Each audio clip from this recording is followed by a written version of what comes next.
खरं तर पक्षप्रमुख उद्धव साहेब बोलल्यानंतर मी बोलणे योग्य नाही, पण मला हे सांगत आहेत की इथे तरुण मित्र अनेक आहेत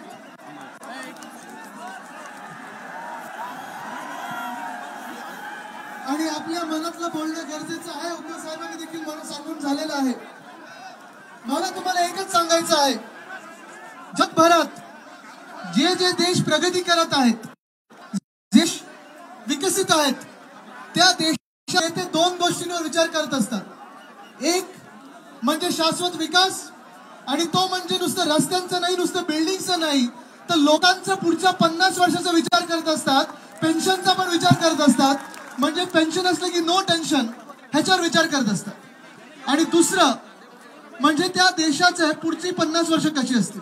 आज आपण सगळेच नोकरीत आहोत, काम करत आहोत, देश घडवण्यासाठी, महाराष्ट्र घडवण्यासाठी लोकांची सेवा करत आहोत, पण रिटायर झाल्यानंतर आपलं कोण बघणार ह्याचा विचार आपण करत आहोत. मी आपल्याला एकच सांगतो इथे की 2024चं वर्ष आपलं आहे.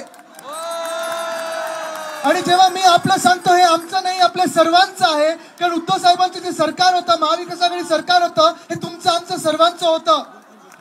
तुम्हाला आज एकच सांगतो, येणारं सरकार हे पुन्हा एकदा आपलंच असणार आणि तिथे आपण जुनी पेन्शन लागू करणार म्हणजे करणारच.